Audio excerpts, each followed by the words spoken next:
All Style Sports. What's going on, ladies and gentlemen? Back with another video. We're going to talk some more boxing, but first and foremost, shout out to the LDBC.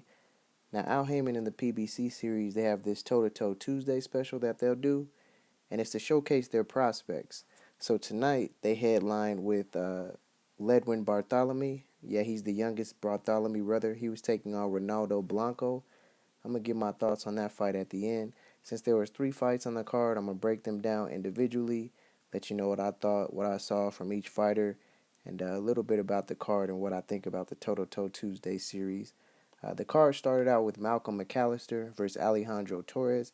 Now, they did state that Alejandro Torres took this fight on 2 weeks' notice. I thought he showcased a lot of heart. He has some skill in there. I didn't get to see too much because they were really highlighting Malcolm McAllister, and I think he's very slick, a lot of skill, a very strong fighter in there. He's very aggressive, but he sometimes can be overly confident. He believes a lot in his ability to parry and sway punches, so his hands are down a lot of the times, and that hurt him. In the 6th round, he got caught with a left hook that dropped him. He was able to manage to get to his feet, but upon doing so, he won the fight by a unanimous decision, but that was a learning experience from him after getting dropped in the 6th. And they did only go 6 rounds, so that was the final round.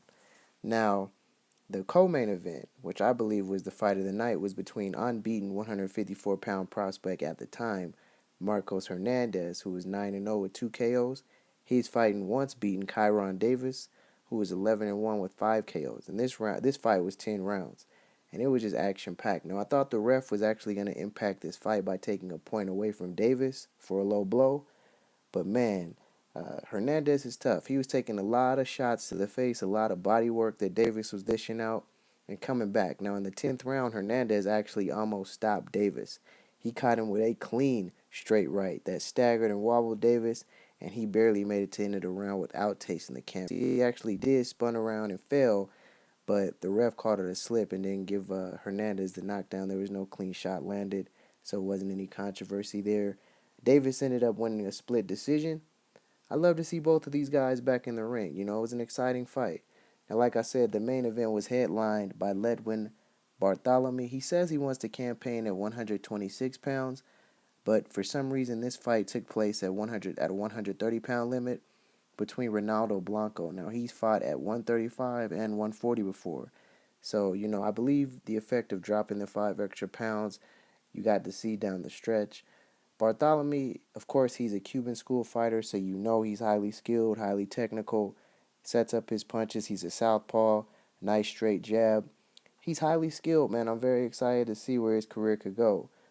He ended up getting the 9th round stoppage. Just too much work for Ronaldo Blanco, but man, does he have a lot of heart. He ended up getting up off the canvas after his corner was telling him to stay down. So a lot of props to him for even getting up. A lot of fighters I've seen stay down from less. So shout out to Blanco for that. Now on to Barthelemy. Now he says he wants to campaign, like I said previously, at the 126-pound limit. Now we all know that's a deep division right now. Some would say the number 1 ranked fighter at the featherweight division right now is Leo Santa Cruz. Of course, you got to put Carl Frampton number 2, Abner Mares, Gary Russell Jr., Lee Selby, just to name a few.